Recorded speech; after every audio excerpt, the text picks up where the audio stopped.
I never planned to come home early that day. My meeting ended almost 2 hours ahead of schedule, after a client cancelled at the last minute. I remember thinking it was a good thing.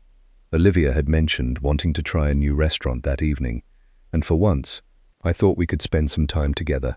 Looking back, it feels strange how excited I was. I unlocked the front door and stepped inside quietly. The house was peaceful, too peaceful. Then I heard voices coming from the kitchen. Olivia and her mother, Linda, was on speakerphone. I smiled at first. They talked almost every day. Then I heard my name. I stopped walking. "Ethan is working again?" Linda asked. Olivia laughed. Not a warm laugh. Not the laugh she used when she was happy. This one felt different. "Of course he is." Something about her tone made my stomach tighten. Linda laughed too. "That man would work himself into the grave for you." I expected Olivia to defend me. Instead, she said something that changed everything. "He'll never leave." The smile disappeared from my face. I stood frozen beside the hallway wall. Linda chuckled. "You sound pretty confident." "I am confident." Olivia laughed again. "He always comes back." The words hit harder than I wanted to admit. I swallowed slowly. "What if one day he gets tired?" Linda asked. Olivia snorted. "Mum, please." More laughter. Then she said the sentence I would replay in my head for weeks. "Ethan doesn't have the courage to leave." Silence filled my chest. I couldn't move, couldn't breathe, couldn't even think. For years, I had worked overtime, skipped vacations, ignored my own dreams. Every decision I made was for us, for our future. And this was how she saw me. Not loyal, not loving, weak, a man she thought she owned. Linda's voice broke through my thoughts. "Well, I guess that's useful." Olivia laughed. "It is." I felt something crack inside me. Not anger. Not yet. Something worse. Disappointment. The kind that comes when someone finally proves your worst fear is true. Linda continued talking. "You know, if Ryan's proposal works out, your life could become much easier." My eyebrows pulled together. Ryan? My friend Ryan? Why were they talking about him? Olivia lowered her voice slightly. "I know. You haven't told Ethan anything?" "No." Another laugh. "Why would I?" I felt my pulse speeding up. A cold feeling spread through my body. I didn't understand what they meant, but I knew I wasn't supposed to know. Linda sounded pleased. Smart girl. I stood there listening while they talked about money, opportunities, and future plans. Plans I had never heard about. Plans involving my wife. And somehow involving my best friend. Every sentence felt like another knife. The worst part wasn't what they were saying. The worst part was how comfortable they sounded. As if this wasn't new. As if they had talked like this many times before. Finally, I stepped backward quietly. Neither of them noticed. I walked upstairs, entered my bedroom, and sat on the edge of the bed. For several minutes, I stared at the floor. My mind kept searching for excuses. Maybe I misunderstood. Maybe there was another explanation. Maybe Olivia was joking. But deep down, I already knew the truth. People don't accidentally reveal what they really think. They reveal it when they believe nobody is listening. That evening, I acted normal. I sat across from Olivia during dinner. I watched her smile. Watched her tell stories about her day. Watched her ask me questions. And for the first time, I noticed something strange. She wasn't really interested in my answers. She was simply maintaining an image of a happy marriage. "You're quiet tonight," she said. I forced a smile. "Long day." She nodded. "Get some rest." As if everything was normal. As if she hadn't destroyed something inside me only a few hours earlier. That night, she fell asleep quickly. I didn't. I lay awake staring at the ceiling. Memory after memory replayed inside my head. The cancelled trips, the sacrifices, the promises, the late nights at work, the birthdays I missed, the opportunities I turned down. I gave everything because I believed we were building a future together. But what if I was the only one building? At around 3 in the morning, I got out of bed. I walked downstairs, opened my office drawer, and pulled out a notebook.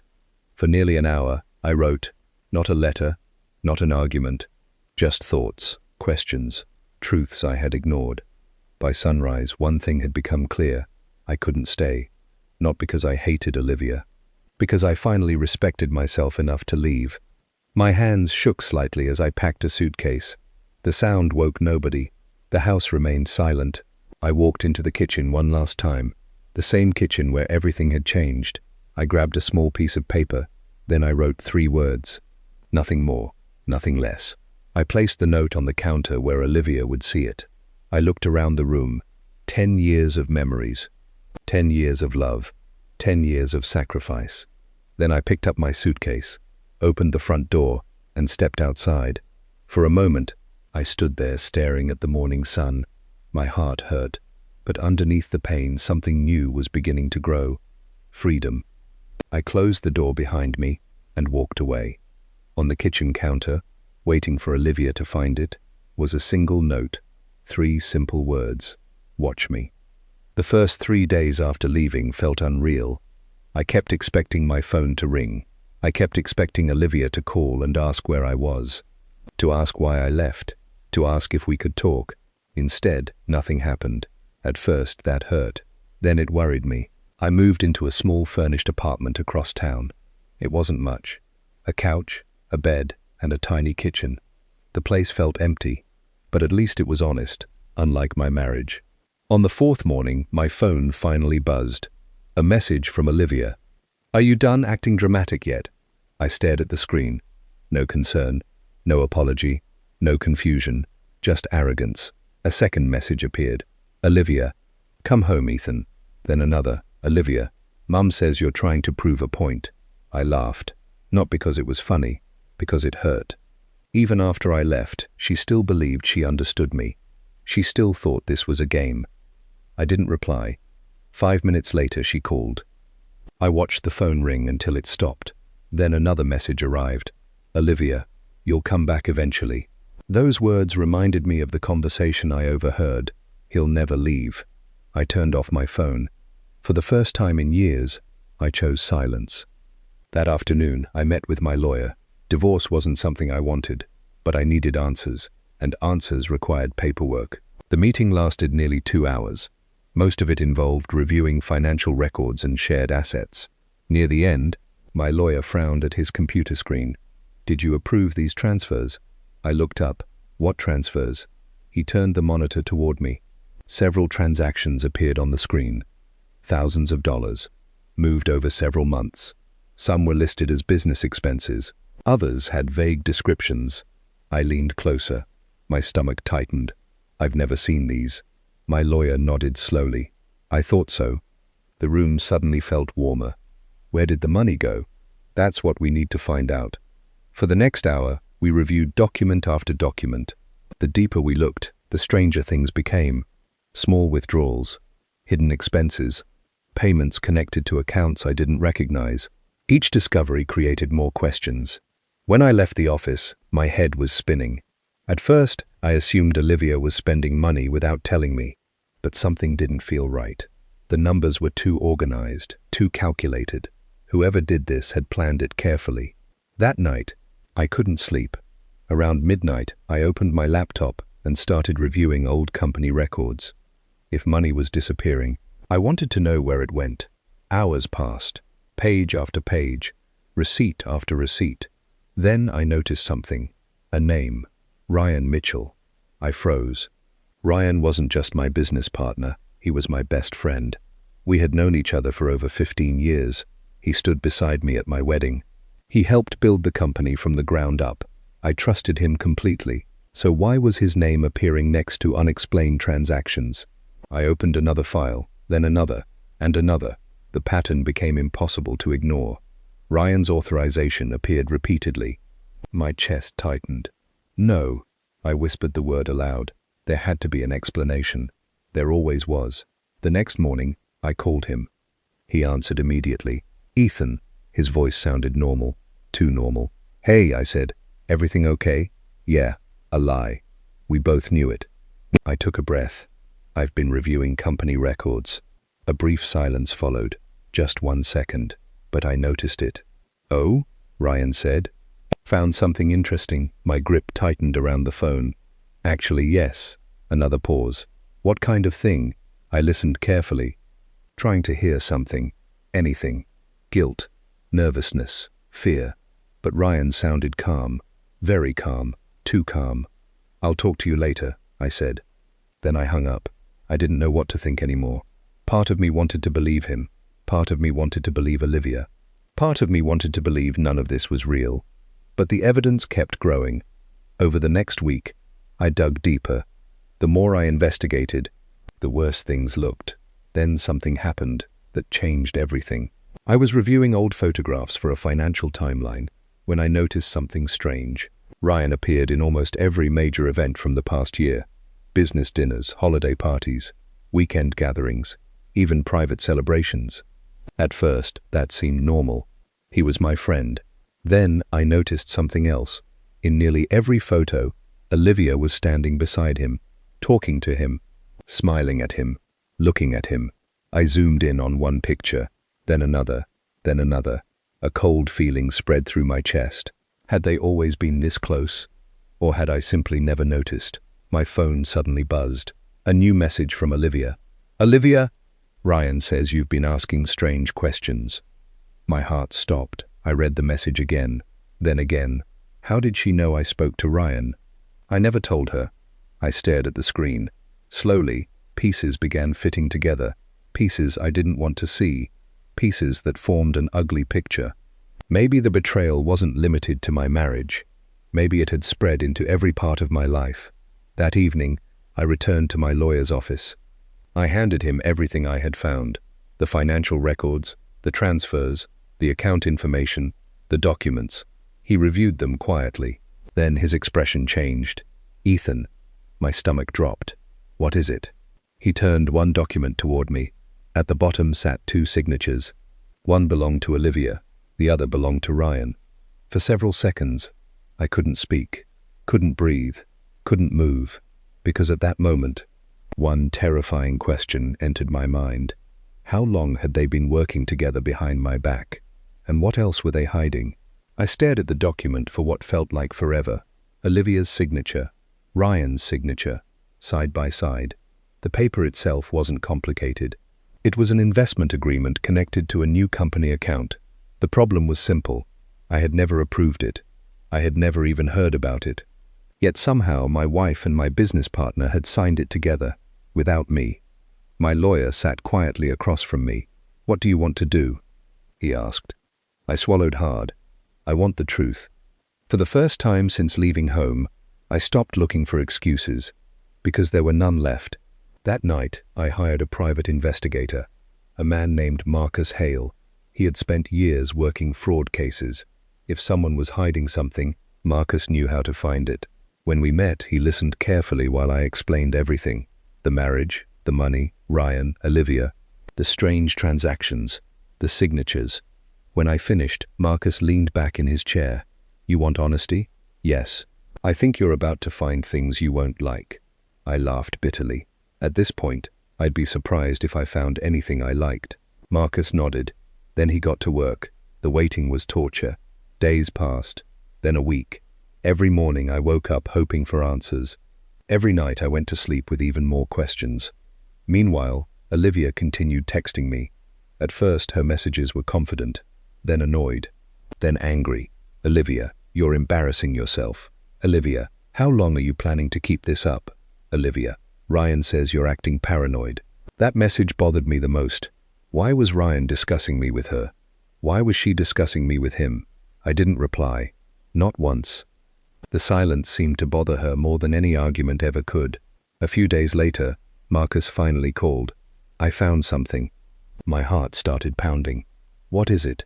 "Meet me." An hour later, I sat across from him in a small office. A thick folder rested on his desk. Marcus opened it slowly. Inside were photographs, documents, phone records, financial reports, evidence, lots of evidence. The first photographs showed Ryan and Olivia meeting several times over the past year. Coffee shops, restaurants, business centers, private meetings.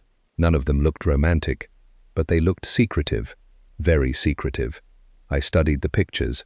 How many times? Marcus flipped through several pages. More than 30 meetings. My stomach twisted. 30. Not 3, not 5. 30. And I knew nothing about them. Marcus slid another document across the desk. This is where things become interesting. I picked it up. The document showed company records, new accounts, new investments, new partnerships, everything connected to Ryan, everything connected to Olivia, and none of it included me. My hands tightened around the paper. What exactly were they doing? Marcus answered immediately. They were preparing for ownership changes. I looked up. What does that mean? His expression hardened. It means they were creating a structure that could eventually push you out. The room went silent. I felt sick. Not because of the money, because of the trust. Ryan wasn't some random business partner.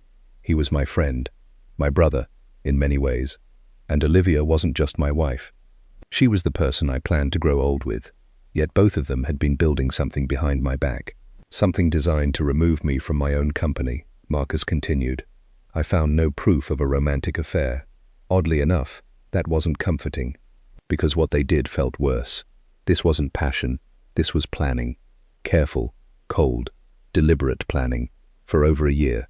As I drove home that evening, memories flooded my mind. Ryan helping me move into my first apartment. Ryan standing beside me at my wedding. Ryan promising we'd build a company together. Every memory now felt poisoned. By the time I reached my apartment, I was exhausted. Emotionally, mentally, physically. I sat alone in the dark, for hours, thinking, questioning, blaming myself. How had I missed all this? How had I been so blind? At around 10 that night, my phone rang. The caller ID surprised me. Dad. I stared at the screen for several seconds before answering. Hey. His voice sounded calm. You okay, son? That simple question almost broke me, because nobody had asked me that in a very long time. Not really. I don't know. The words came out quietly. Dad remained silent, waiting, listening. Eventually, everything poured out. The marriage, the betrayal, the company, Ryan, the investigation, all of it. When I finished, he sighed. Not out of disappointment, out of understanding. I've been waiting years for this call. I frowned. What does that mean? Dad chuckled softly. Ethan, you've always had a good heart. That's supposed to be a bad thing? No, he paused. It becomes a bad thing when people learn they can use it. His words hit harder than I expected, because deep down, I knew he was right. For years, I solved everyone's problems, made everyone's life easier, ignored my own needs, avoided conflict, avoided disappointment, avoided truth. Dad spoke again. Let me ask you something, okay? When was the last time you chose yourself? I opened my mouth, then stopped, because I couldn't answer. Not honestly. I couldn't remember. After hanging up, I sat quietly for a long time. Maybe that was the real problem. Maybe Ryan and Olivia weren't the only people who failed me. Maybe I failed myself too. The next morning, Marcus called again. His voice sounded serious. I found one more thing. My stomach dropped. What now? Evidence. Of what? He hesitated, then answered. Evidence that can completely destroy their plan. I stood frozen in my apartment, my heart pounding, because for the first time since this nightmare began, I wasn't hearing bad news. I was hearing opportunity. And suddenly, the balance of power wasn't as one-sided as before. For the first time in weeks, I slept well. Not because my problems were gone. They weren't. But Marcus's latest discovery had changed something inside me. I no longer felt helpless. Ryan and Olivia had spent over a year building a trap. Now I finally had proof. Proof that several company documents had been created using misleading information. Proof that investors had been given reports I never approved. Proof that Ryan had hidden important financial risks while presenting a very different picture behind closed doors. The evidence wasn't enough to destroy them overnight, but it was enough to protect me. And right now, that was all I needed. When Marcus finished explaining everything, he asked a simple question. What are you going to do? A month earlier, I would have answered immediately. I would have wanted revenge. I would have wanted them exposed, humiliated, punished. But something inside me had changed. I protect myself first. Marcus nodded. Smart choice. For once, I agreed. Over the next few weeks, I stopped chasing answers and started rebuilding my life. My lawyer helped secure my ownership rights in the company. Several investors quietly learned the truth and began asking difficult questions. Ryan suddenly found himself spending more time explaining decisions than making them. The pressure was growing, and he knew it. The funny thing was, I wasn't even attacking him. The truth was doing all the work. One afternoon, I received a call from Ryan. I stared at the screen. For a moment, I considered ignoring it. Instead, I answered. Ethan. His voice sounded strained, more strained than usual. Ryan. A brief silence followed. Then he cleared his throat. We should talk. I looked out the apartment window. The city below moved normally. People walking, cars passing, life continuing. Why? Another pause. Because things are getting complicated. I almost laughed. Getting complicated. They had secretly planned behind my back for over a year. Complicated seemed like a very generous word. I don't think there's much left to discuss. Ethan. I ended the call. For years I had listened to everyone else's explanations. Now I was done. That evening, I met someone who would unexpectedly change my future. Her name was Emma Reed. At first, she was simply a financial consultant recommended by my lawyer, nothing more. We met in a small office downtown. She was reviewing several business records when she looked up. You've had a rough few months. I laughed. You have no idea. Actually, she said, smiling slightly, I think I do. For the first time in a long while, I found myself smiling too. There was something different about Emma. She didn't treat me like I was broken. She didn't pity me. She simply listened. Over the following weeks, we worked together regularly. Most conversations focused on business, but occasionally we talked about life, family, dreams, mistakes. Unlike Olivia, Emma never seemed distracted. When she asked a question, she genuinely wanted the answer. That felt surprisingly rare. One afternoon, she looked at me across a conference table. Can I ask something personal? I shrugged. Sure. Why did you stay so long? The question caught me off guard. I knew she wasn't talking about the company. She meant my marriage. I stared at the papers in front of me, then sighed. Because I kept believing things would get better. Emma nodded. That's not a weakness. It feels like one. No. Her voice was firm. It's only a weakness if you refuse to learn from it. I thought about that conversation for days. Maybe she was right. Maybe trusting someone wasn't the mistake. Maybe ignoring reality was. Meanwhile, life wasn't going smoothly for Olivia. I knew because she suddenly started contacting me more often. Calls, messages, emails. At first I ignored them. Then the tone began changing. The confidence was gone. The arrogance was fading. One message stood out. Olivia, why aren't you fighting for us? I stared at the screen. A strange sadness filled my chest. For years, I had been the only one fighting. Now that I stopped, she finally noticed. I never replied.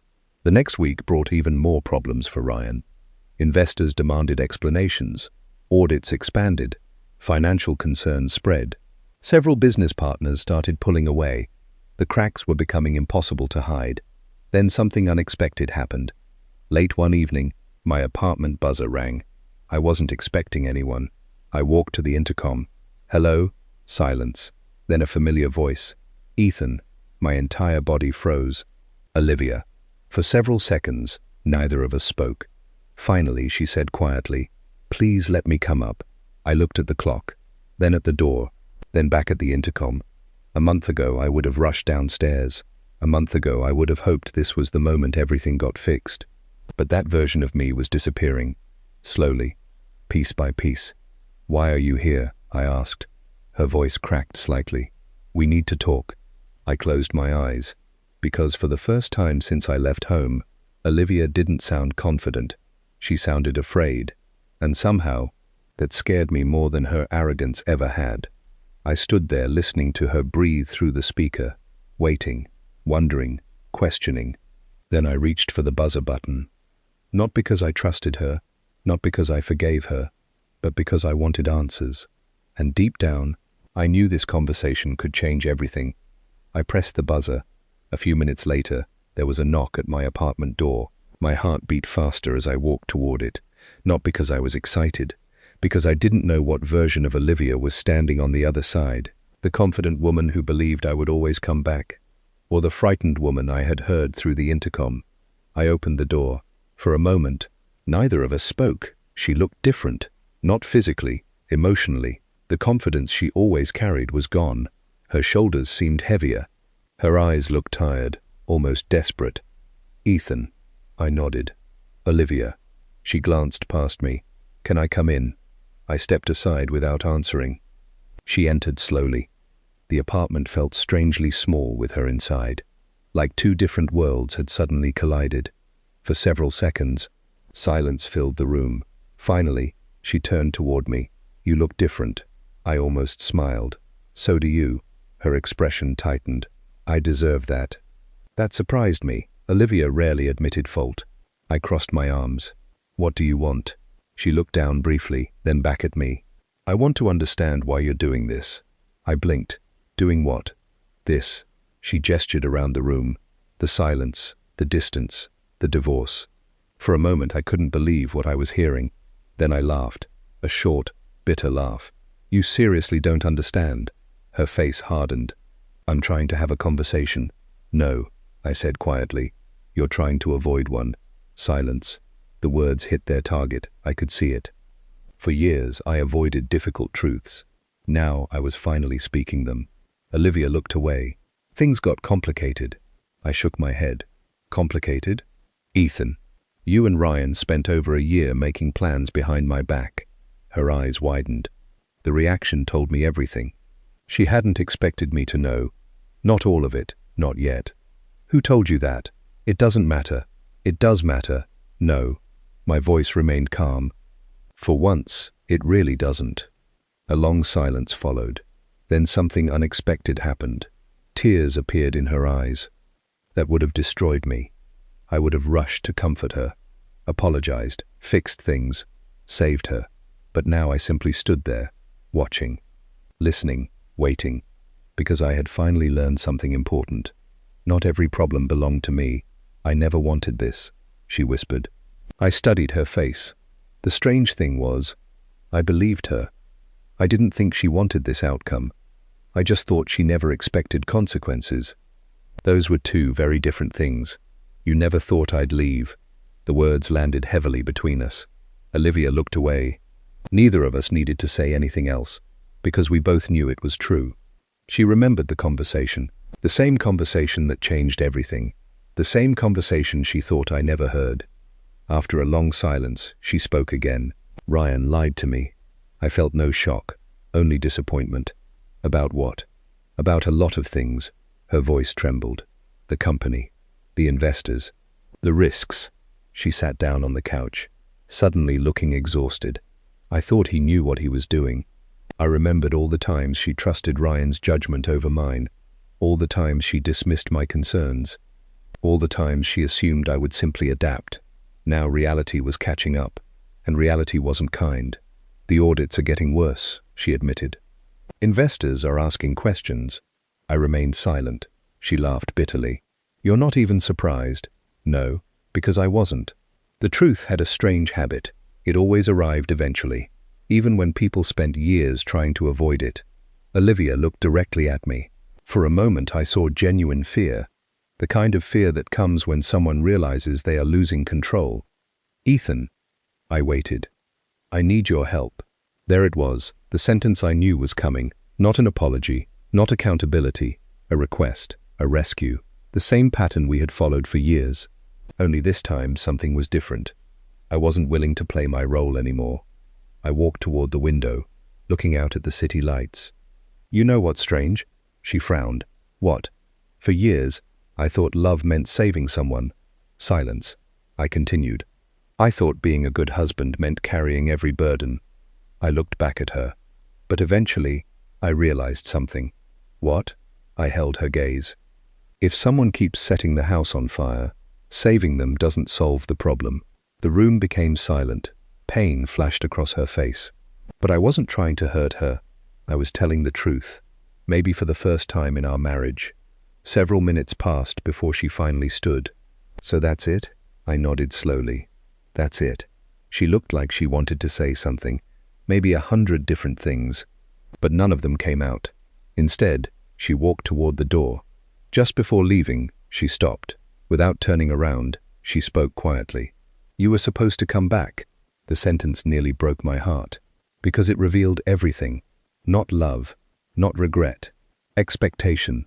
She truly believed I would always return, no matter what happened, no matter what she did. I closed my eyes briefly, then answered, "That's the problem." A few seconds later, the door closed behind her, and she was gone. For the first time since I left home, I felt something close to peace. Not because I won, not because she lost, because I finally stopped abandoning myself. But the story wasn't over. Far from it.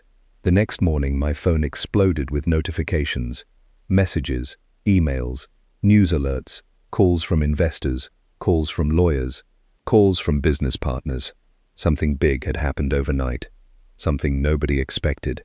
I opened the first message, and my stomach dropped. Ryan Mitchell had disappeared.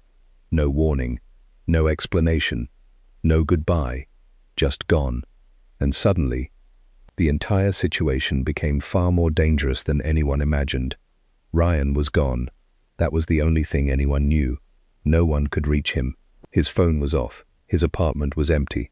His office had been cleared out overnight. It was as if he had simply disappeared. The news spread quickly. Investors panicked. Employees whispered in hallways. Lawyers worked around the clock. And every hour that passed made the situation worse. I sat in my apartment, reading report after report. The company I had spent years building was now making headlines for all the wrong reasons, and Ryan wasn't there to answer a single question. A week earlier, I might have enjoyed watching everything fall apart. Now I mostly felt tired. Betrayal had a strange way of draining you. Eventually, revenge stopped feeling exciting. You just wanted peace. My phone rang. It was Marcus. "You need to see this." "What happened?" "We found Ryan." I sat upright immediately. "Where?" Marcus sighed. "He didn't run because he had a plan." My stomach tightened. "What does that mean?" "He ran because he was desperate." An hour later, we met at his office. Marcus handed me several documents. Ryan hadn't just lied to me. He had lied to almost everyone. Investors, business partners, clients, even Olivia. The risky financial decisions had become far bigger than anyone realized. He had borrowed money against future projections, signed agreements he couldn't guarantee, made promises he couldn't keep. For months, he had been trying to hold everything together.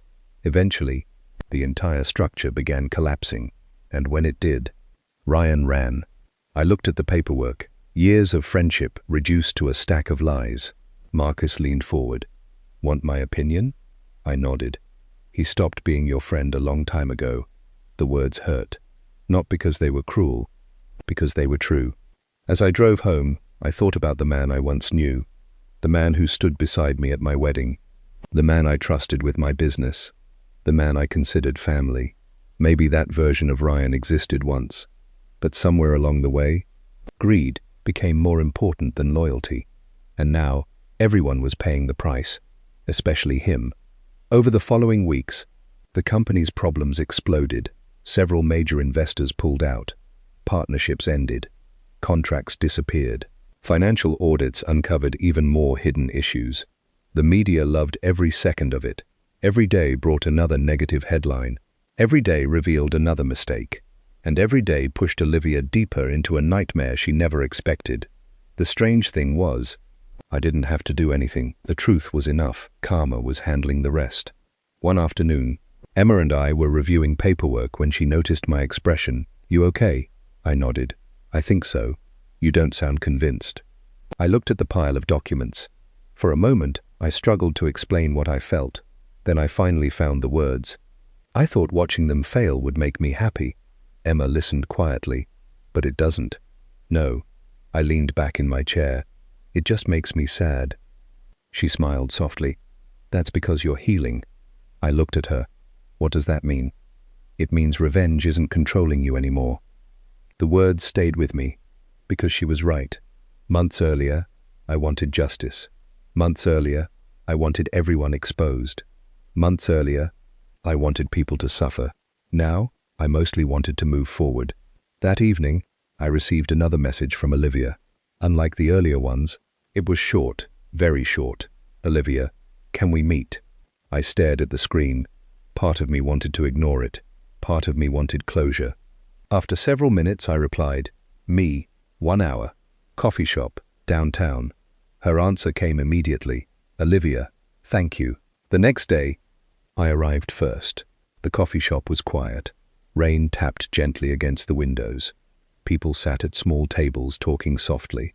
Normal life, normal problems. Things I once took for granted. 10 minutes later, Olivia walked in. For a moment, I barely recognized her. The confident woman I married seemed gone. She looked exhausted, not physically, emotionally. She sat across from me. Neither of us spoke right away. Finally, she broke the silence. "I'm sorry." The words surprised me, not because she said them, because she sounded sincere. I studied her carefully. For once, there were no excuses, no blame, no manipulation, just regret, a lot of regret. "I should have listened to you." I remained quiet. She continued, "I thought I understood everything." Her eyes filled with tears. "I thought I was smarter than everyone." A painful smile crossed her face. Turns out I wasn't. I looked down at my coffee. For years I imagined this moment, the apology, the regret, the realization. Yet now that it was happening, it didn't feel the way I expected, because healing had changed me. Olivia wiped her eyes, then asked the question I knew was coming, the question that had probably kept her awake for weeks. "Ethan," I looked up.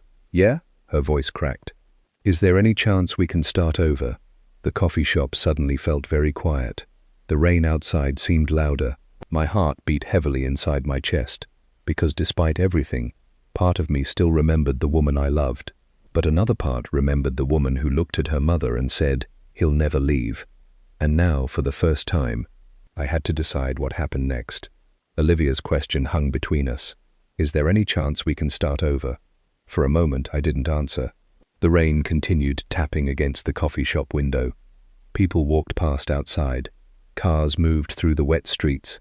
Life kept going, but inside my head, everything felt still. I looked at Olivia, the woman I had loved for 10 years, the woman I once believed I would grow old with. And for the first time in a very long time, I saw her clearly. Not as a villain, not as a victim, just a person who made choices, and now had to live with them, just like me. She waited quietly. Hope and fear filled her eyes. Finally, I spoke. I spent a long time wondering what I would say if this moment ever happened. Olivia swallowed. "And?" I smiled sadly. "I thought I'd be angry." Silence.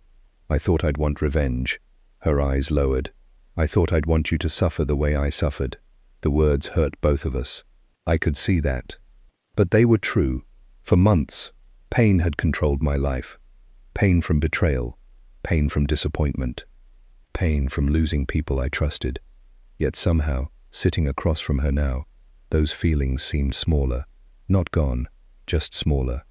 Because healing had slowly taken their place. Olivia looked at me carefully. What changed? I thought about Emma, my father, the apartment, the lonely nights, the difficult lessons. Most importantly, I thought about myself, the version of me that existed before everything fell apart. Then I answered, "I changed." A tear rolled down her cheek. I continued, "For years, I thought love meant sacrifice." She remained silent. "I thought being a good husband meant giving everything." Another tear followed. But eventually I learned something. What? I looked directly into her eyes. "Love without respect becomes a prison." The words settled heavily between us, because both of us knew they were true. For years, I gave more and more, and the more I gave, the less I was valued. Not because kindness was wrong, because I stopped valuing myself. Olivia wiped her eyes. "I was horrible to you." I didn't answer. Some truths don't need confirmation. "I took you for granted." Still, I remained silent. "I thought you'd always be there."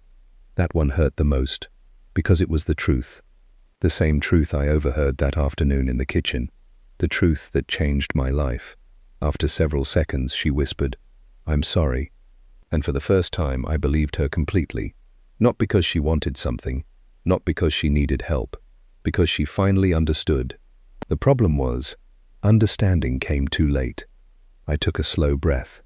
Apology accepted. Hope immediately appeared in her eyes. Then I gently shook my head and the hope disappeared.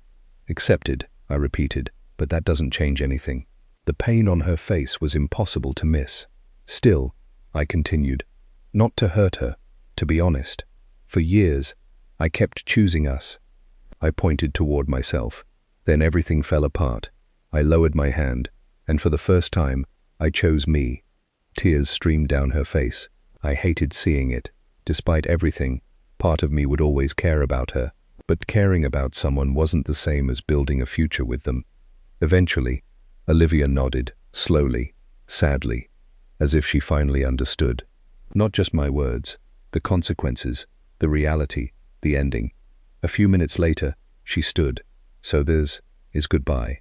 I nodded. Yeah. Her voice trembled. I hope you're happy, Ethan. I looked out the window. Rain clouds were beginning to clear.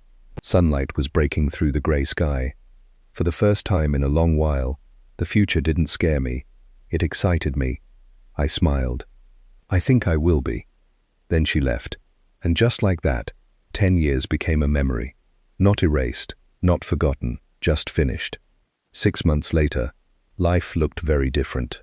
The investigations finally ended. Ryan faced multiple legal consequences for his actions. The company survived, although much smaller than before. Many people lost respect for him. Some lost money. Most lost trust. As for Olivia, I heard she moved to another city. She found a new job, started over. From what little I knew, she was trying to rebuild her life. I genuinely hoped she succeeded. Holding on to anger no longer served me. Meanwhile, my own life continued moving forward. The relationship between Emma and me developed slowly. There were no games, no manipulation, no hidden agendas, just honesty. Something I appreciated far more now than I ever had before. One evening, while organizing paperwork in my apartment, I found an old folded note inside a drawer.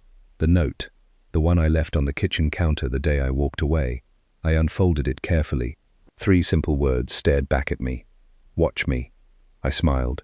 When I wrote those words, they came from pain, from anger, from heartbreak. But now they meant something different. Now they represented growth, strength, freedom. The man who wrote that note wanted to prove something to others. The man holding it now didn't need to, because the most important person had finally seen his worth. Me. I folded the note and placed it back inside the drawer. Then I closed it.